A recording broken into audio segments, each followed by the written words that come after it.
Welcome back, everybody. We are Rough Draft Research. You are the audience, and together we are on a quest for Dynasty Domination. How's it going over there, Daniel?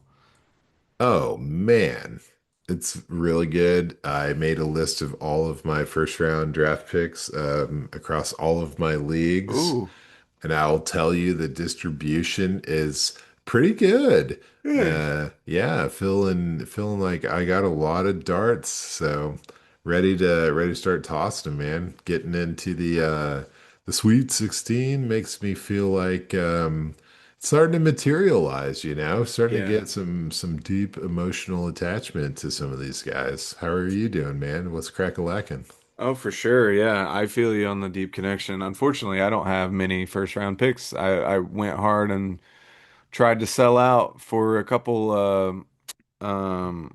championships this year. It worked in one, but I'm gonna try to trade my way into the first round because yeah, I'm also falling in love with some of these guys who we'll talk about today. But I'm doing good other than that, man. So yeah, we can just crack right into it. Um, I say I'm doing good. I think I still got jet lag, to be honest with you. It's pretty crazy. How long of a Um, flight is that? it was 9 hours there, and then we had to fly from Seattle to Indy, so that's another four. So like Good God. 13, yeah. No, Uh, thank you. I'll take a boat. that would No, be it's, longer, but probably better. so- I don't know how many vessels are making that trip. Probably not many, but that'd be cool. But anyway, not what we're here to talk about. We're here to finish out the Sweet 16, and we're going to start over in the Atlantic bracket Atlantic. uh, with the number nine seed, our farthest small school standout of all time. Number nine, Ted Hurst, wide receiver out of Georgia State, going up against the number four seed, tight end out of NC State, Justin Jolly. And I think Hurst is going to make it all the way to the finals here, unless you shock the hell out of me right here. Yeah, no, dude. Hurst, dude, take that small school pedigree and keep it rolling Yeah, all the for way to the real. Elite Eight. He has not had the hardest route to the Sweet No, 16, even though he no. faced the number one seed. But Yeah, was uh, that CJ Daniels? yeah, it was CJ Daniels. So bit of an Ugh. easy ride for Hurst, but I'll take it. It's fun to. He's a fun player regardless.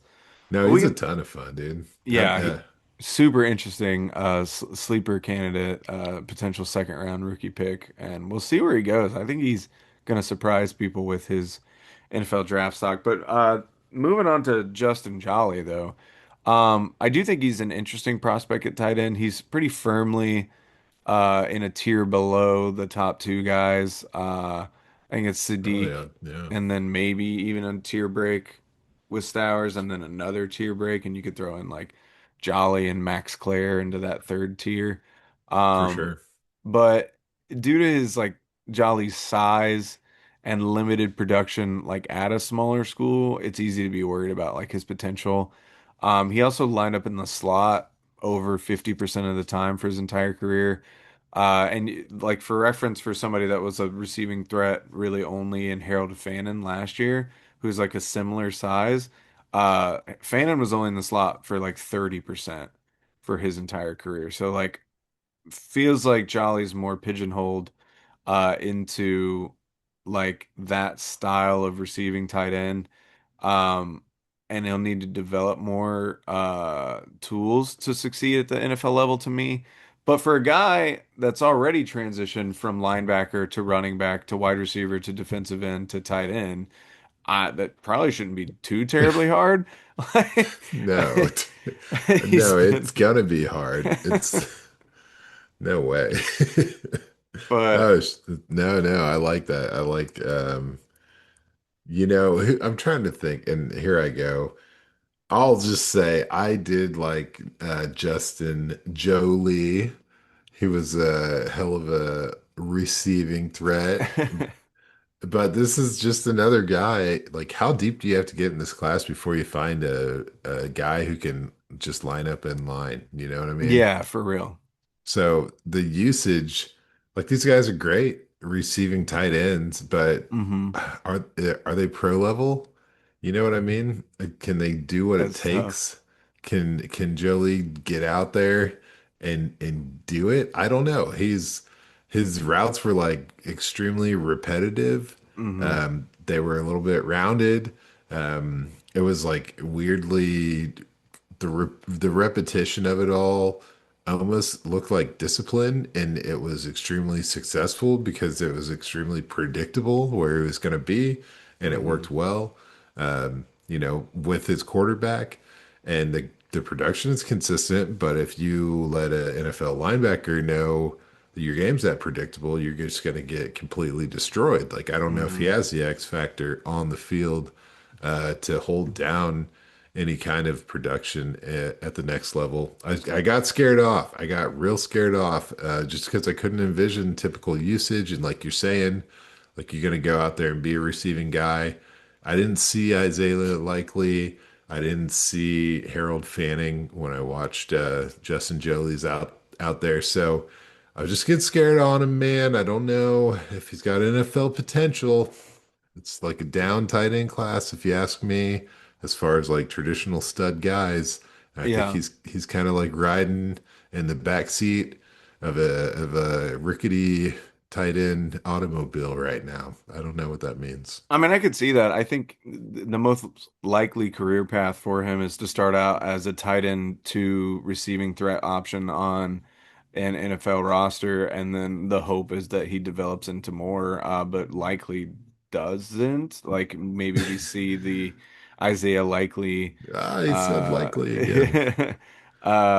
kind of career trajectory where it's just, oh, we bring him in on these receiving downs and he makes some cool plays and gets everybody excited, but then that's just it. I do there. I mean, he's got some stuff. He does have a wide catch radius. He fights to the ball 66% contested catches throughout his career, which is really good. 15 touchdowns in 4 years, including two with Connecticut. So he does have some receiving chops that I do think he could stack into being a player for you. But I'm with you. The consistency or the true NFL caliberness of him, I do have questions about. And it's a guy that like maybe in deeper leagues I'm willing to throw a third at him if I've got a bunch of picks, or like more likely an undrafted pick and let him sit on a taxi squad, see what he does. Um, but I don't know that there's that many teams clamoring for this type of player at this moment either. So a lot of teams I feel like addressed that in a pretty deep tight end class last year. And then I think the guys that really want a tight end like this will go after one of the higher end guys. You know what I mean? For sure. And so I think he does get kind of left out in the cold. But I'll be intrigued to see where he goes because I do like him. But I hear what you're saying for sure. So Justin Jolly, you are done. And Ted Hurst all the way to the finals of Keep it the going. Atlantic bracket. So we'll see if he ends up making it, but he's going to have to get through one of these next two guys. The number three seed, Zachariah Branch, wide receiver out of Georgia, going up against the number two seed, Skylar Bell, wide Yes. receiver out of Connecticut. Um, the Sweet 16 is rough on my guys, it seems like. I really like Skylar Bell.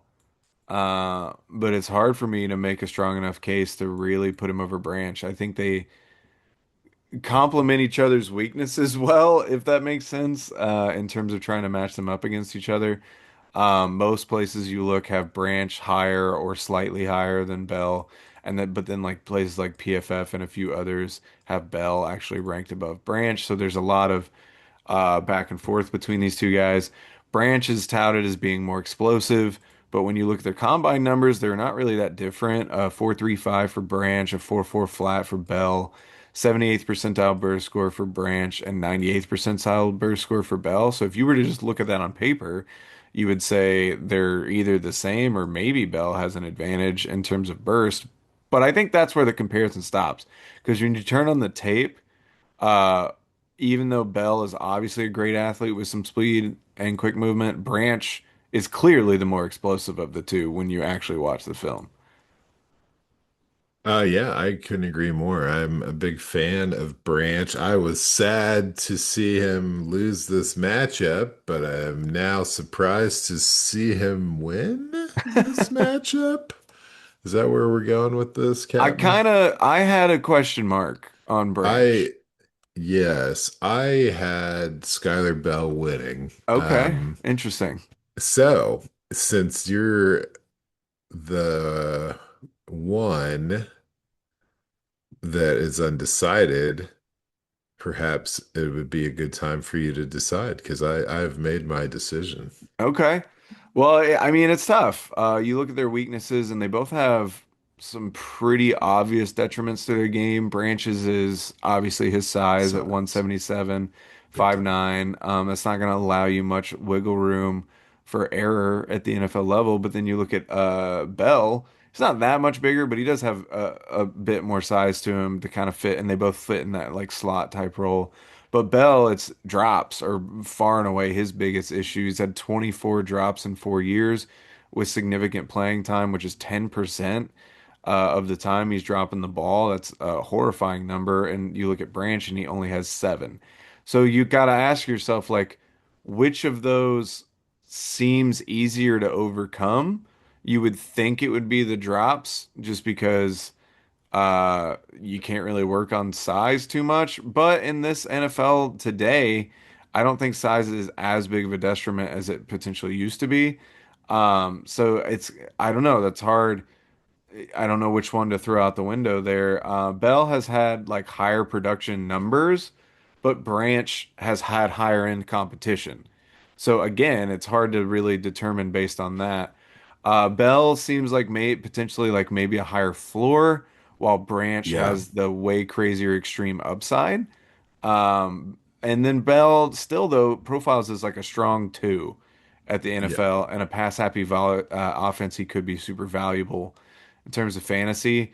I do think the big swing is to go Branch and go for that potential upside because he can just separate so quickly and take ones to the house all the time, but you worry about how consistently that can happen.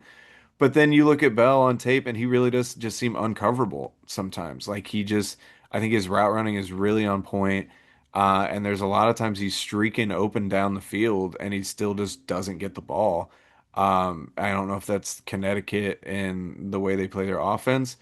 But he has like crafty, nuanced ways that I think take years to learn that he's already there with, which make me like Bell quite a bit, which is why I really liked him at first. But he's also going to be 24 in okay. his rookie season, which does limit his like potential growth. Hmm. Whereas Zachariah Branch is going to be 22. I Okay. really I No, tried to yeah, list all that and make a yeah. decision, and I really don't You just know. didn't get there. I Um, think, yeah, I think that you disagree with me. I think that you have Branch winning this, and I think so. I don't have the heart to argue with you. I love Branch. I have a love letter to him written.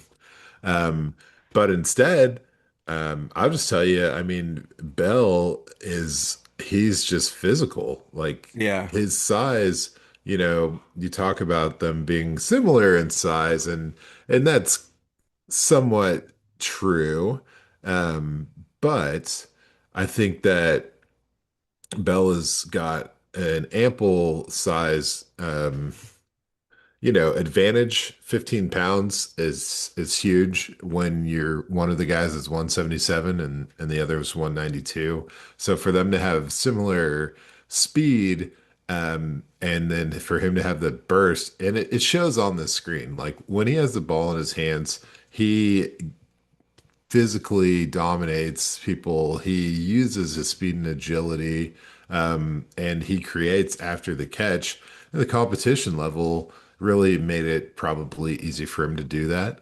So he's more of a raw prospect, but he produced in a major way. I think he's leading our entire tournament for receiving yards with 1,282 Hmm. touchdowns, 13. He's second place to Elijah Surratt, tied with Omar Cooper. Yards after the catch per reception, 8.2. That's a winner for the tournament. Yards per route run, 3.13, tied for second place, only behind Bryce Lance. And then he had four drops this past year, which is definitely concerning. But he played the majority of his snaps outside. Of course, at UConn, that's different. He could be playing slot primarily because he does have one of the more, physically aggressive, kind of feisty slot type skill sets. Um, but I do like Bell. I think he's raw, and I think it's about opportunity for him. He could be the guy that gets drafted in the sixth round and doesn't see the field. Whereas Branch, I think, is a big name right now Hmm. as far as like creativity and day one utilization. Like he will have his own plays in the playbook and Yeah. he will get manufactured touches like he did at Georgia, and he's going to have success. I just think the consistent success may favor Bell. Yeah. Um, but yeah, I like Bell, and I think this is a landing spot thing. See what the NFL thinks about him. He had the highest production volume of anyone in the tournament, so he's kind of a workhorse. Hmm. Several years, he's nearly 2,900 yards in 4 years of production. So yeah, we'll see how he goes. I don't know. I like it though. I'm glad you still like him, and I'm surprised to hear him fall here. But I'm for Yeah, it. I was too. I went into this really wanting to pound the table for Bell. And while I think it's kind of a toss up, Hmm. I'm with you. I think the NFL is going to like Branch at least initially a little bit more. And I do think Yeah. his potential is higher. He just has that explosive ability that I do think Bell has, just not quite to that level. And I think Branch is a second round pick and Bell is likely like a third. Not that that's going to matter once they go 10 years down their career or whatever. We'll just see where they're at. But I do still really like Bell and I like his floor as a potential wide receiver two or three um in in a really good offense. But yeah, I'm fine pushing Brands through. I don't I really was confused on where to go with this one, so I'm fine with Branch moving on and Okay. Skylar Bell, unfortunately, staying put, which sets up an Atlantic championship of Ted Hurst versus Zachariah Branch. That Oh should my be God. really interesting. What have we done? Yeah. Oh Uh, goodness. my goodness. All right, well, we'll move on to the Midwest. Jeremiah Love, the number one seed running back out of Notre Dame, going up against the number five seed Omar Cooper Jr. Like I said, my guys are struggling Yeah. in this round of Sweet 16. I think the only guy that I'm enamored with that moved on was Concepcion over in the South. Because there's no Omar Cooper doesn't win this matchup, even though I like him a lot. So I'll kind of just talk about what I really like about Omar Cooper. I said it last week or the week before. I think Omar Cooper is the guy that I can sign, sell, and deliver will be a success at the NFL level. The amount of success I think you can have up in the air, but I think he'll have a steady career where he's a consistent player, if not a superstar. He's just a hard-nosed, tough wide receiver that's willing to do the dirty work. He goes over the middle. He's not afraid to catch the ball in traffic. He's not afraid to push guys around. Um, you can be worried about like three-ish things about Cooper to me. Breakout age is becoming like a hot topic around these wide receivers, and he has a fairly late breakout age, only 1 year of production, and a lot of that production came this year out of two games. He had 322 yards and five touchdowns in two games this year, and then the rest of his 937 yards and 13 touchdowns were in all the others. But that's really it to me. That's all you can really be concerned with. He has good size. He has strong production in terms of this year, good combine numbers, and when you watch him, he's great. He's crafty with the ball in his hands. 27 missed tackles forced this season. That's first among wide receivers in our tournament. He's always moving, always fighting, and I think he runs more powerfully than his frame. He's 6 foot 199, but he runs like a running back at times. It feels like he just kind of shrugging off contact and moving up the field. I do think he may lack like that true alpha wide receiver trait, but I honestly think you can say that for most of the guys in this class. There's not like a true alpha after Tate and maybe Lemon, but even those guys are like, I don't know that I would put them in that. They're not in that Malik Neighbors category of player, you know what I mean? Or Marvin Harrison Jr. or even Rome when that class came out. But I think his route running super solid. He has room to grow in there, but he absolutely just murdered a corner for Maryland. If you want to go watch that game, he like fakes the slant and then turns up towards the corner of the end zone, and he's 5 yards away from the corner before the corner can even get turned around and start running. I just think he's a scrappy, do whatever you need him to do type of wide receiver. They line him up everywhere, but not in like a gadgety type role, just like he can play everywhere. So you can put him in the backfield, you can put him in the slot, you can put him outside, you can put him just wherever you need him to go, and he'll just do it. I think some fan base is going to be extremely happy to have Omar Cooper, even if he's like kind of like what I said about the potential of Boston, where it's like, is he going to be a top seven fantasy wide receiver ever? Maybe not, but I could see him consistently finishing in the top 15 to 20, if not a little better some years. Yeah, no, for sure. I think he's better than people are giving him credit for. I think he's Hmm. going to come out and surprise. It is, unique to, well, it's not unique, but it has been regrettable to get excited for about a player that has a 1 year production. Hmm. You know what I mean? You know what I'm talking about. College dominator ratings and target share numbers and breakout age and stuff like that. The things that the analysts get excited about when no one's Hmm. actually out on the field. Yeah. He definitely lacks in those departments, but him, all right, Love versus Cooper. This reminded me of like you're cutting a used board on your table saw and you hit a Hmm. nail and like the saw keeps going, right? But it like you kind of your heart skips a beat and you don't forget the spark you saw when it was metal on metal. Like, you can't beat love, but there's something like different. There's There's something there. surprising and Yeah. enjoyable. Yeah. And you nailed it. Like the 27 missed tackles forced, 7.2 yards after the catch per reception. Those aren't individual stats. They're combined. He used Hmm. those two skills in conjunction, along with his, the 4.42 speed in extremely clever ways to gain Hmm. separation. And the way he navigated through like the shallow secondary level, it was almost like he was in motion, behind the linebackers. He had this great way of using traffic to his advantage and just coming out clean because he was a tough player. And he just capitalized on opportunities. But you look at him play and you think that's what he is, like a possession receiver and a successful one.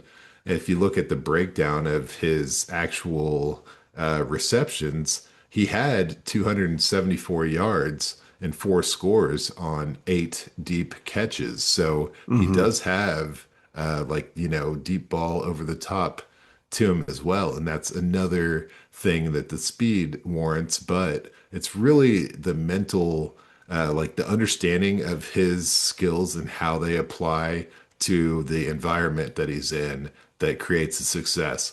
And when you see someone with physical traits, and the mental combined, you really see something special. So even if he's not a generational athlete or like out of this world talented, he has the glue to make all of his skills coalesce into something unique. And I think he's got a ton of potential going forward.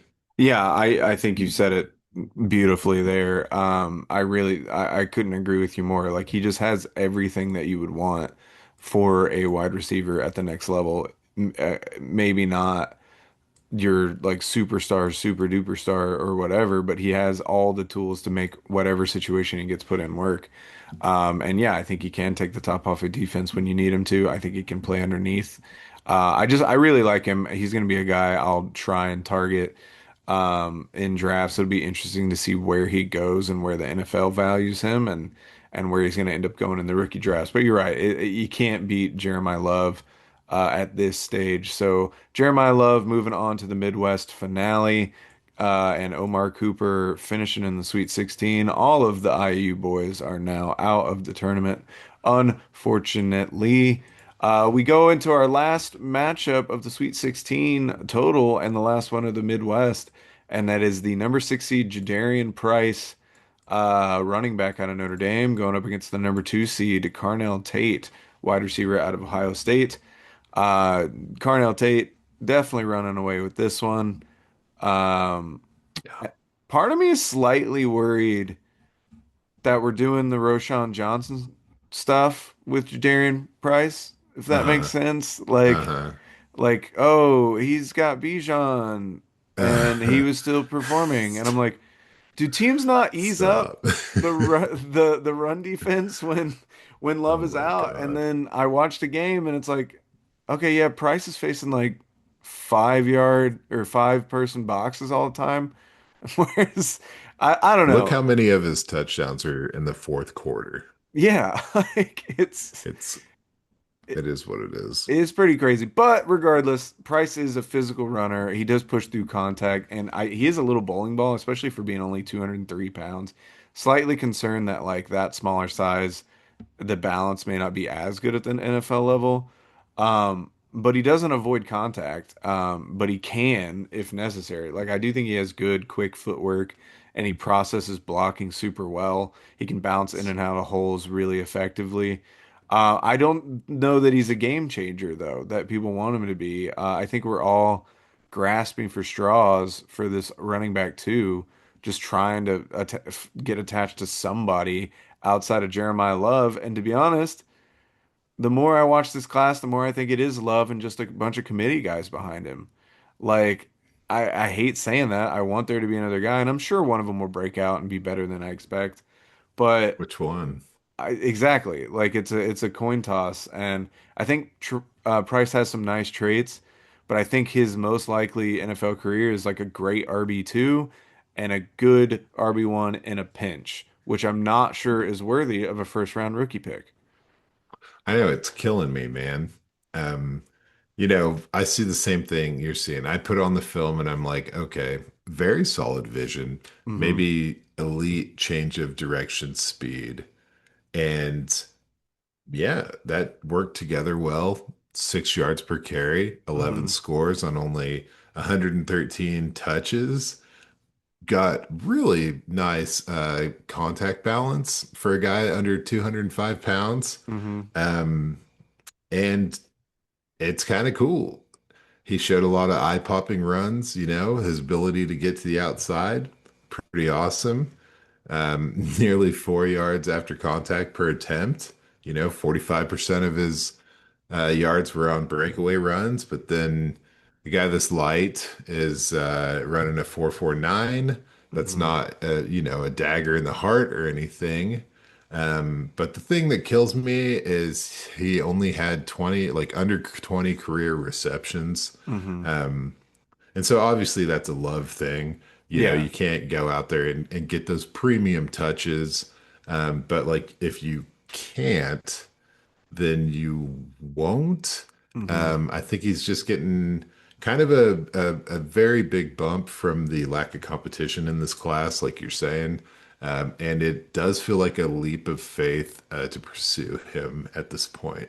Yeah, I couldn't agree more. It's like I think all of these RB2 guys, and we're guilty of it as well. We're trying to find that oh That who too. okay, it's Love, but who's the other guy? Who's the other guy that you can take and rely on? And I feel like unfortunately It's not the right answer is that it's not going to be any of them. it's not And Mike that Washington.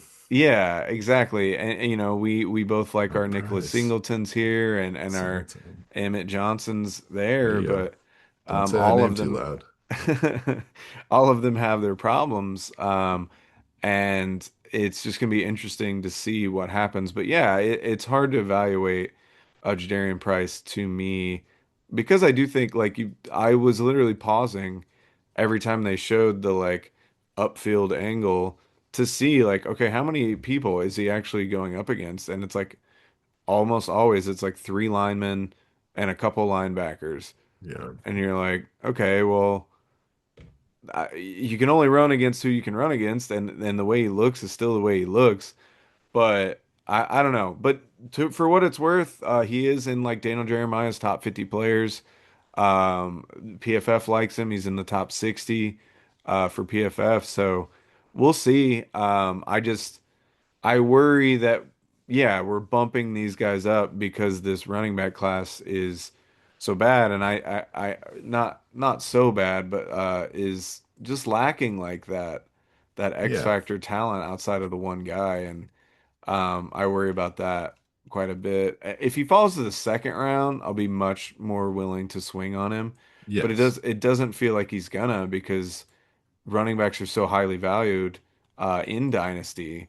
Um, you want to grab them when they're young. You want to take the swing on them, and there's not any. I just feel like somebody's going to bite on one of these guys early, and I could see Price being like a second or third round running back, but also like maybe the second running back off the board. Sure. And so I don't know. It'll be interesting, but definitely no way he beats Tate. That's for No, sure. no. Good Lord. So Carnell Tate moving on to the Midwest finale, and Jadarian Price is staying put, which sets us up with a Midwest finale of Jeremiah Love against Carnell Tate. Very spicy matchup there. Ooh. Uh, so our Elite Eight is set. We've got Ted Hurst going up against Zachariah Branch for the Atlantic. We've got Jeremiah Love going up against Carnell Tate for the Midwest. We've got Casey Concepcion going up against, my goodness, I can't remember. Uh, Oh God. oh goodness, Oh, you're up doing it. against Jeremy Bernard. Oh, there you go, sir.